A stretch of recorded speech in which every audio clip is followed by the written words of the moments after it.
The Ministry of Higher Education, Research, Science and Technology converges stakeholders to discuss strategies to increase female participation in tertiary education, addressing crucial gaps in the sector. The gathering includes key participants from the University of the Gambia and female advocates who are set to review and provide feedback on the pivotal gender inclusion policy designed to amplify inclusion in higher education. Participants will be sharing critical insights and recommendations to strengthen the policy's impact. The policy's implementation is expected to enhance female enrollment in tertiary education, promoting a more inclusive and equitable education system, stressing the need for gender equality in education to ensure women and girls have equal access to educational opportunities. Higher Education's Permanent Secretary Ambassador Jenaba Jain said, education is a fundamental human right. Education is one of the most powerful tools for attaining transformative development and empowerment. But it can only truly empower when it is equitable, inclusive, and discrimination-free. Therefore, women and girls and persons with disabilities cannot be left out of the development agendas due to their gender or their abilities. The validation of the gender inclusion policy is an important milestone in the history of this ministry. Thus, we're truly, really excited.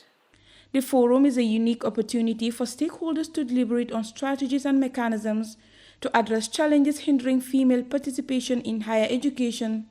Professor Per Gomez is the Minister of Higher Education, Research, Science and Technology. In Africa, women constitute 51% of the continent's population, and the Gambia is close to 52%. So these are significant figures and should be a concern for governments and policymakers, especially as females remain underrepresented in STEM fields, academia, and decision-making, and vices such as sociocultural biases, sexual harassment and exploitation, and inadequate support systems remain a challenge. As a matter of necessity, the policy has developed up to 10 provisions, and they are as follows: access to tertiary and higher education, learning environments, gender mainstreaming in administration, leadership, governance, and management, gender equity and inclusion, female participation in STEM and TVET, gender-responsive learning and work environments, gender-based violence, harassment, and discrimination, female empowerment for capacity building and mentoring, gender-responsive research, partnerships and collaboration in gender inclusion, and finally, resource mobilization and policy sustainability. Professor Gomez further emphasized the need to increase female representation in tertiary education, highlighting its importance amid current data showing disparities with more boys than girls in higher education. The girls can do it. We just need to create that enabling environment. And you must have seen a good number of them, when they go, they come back. They come and take care of the bigger house, that is the nation.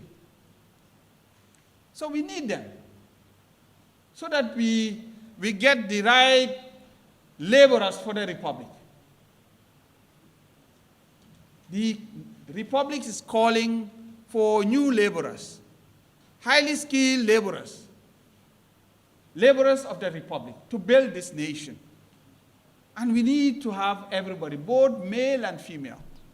Officials called for concerted action to ensure women are safe, secure, and free from harassment, with the gender inclusion policy earmarked to significantly boost female participation in leadership and development. Aissatou M. Jane for Jartes News.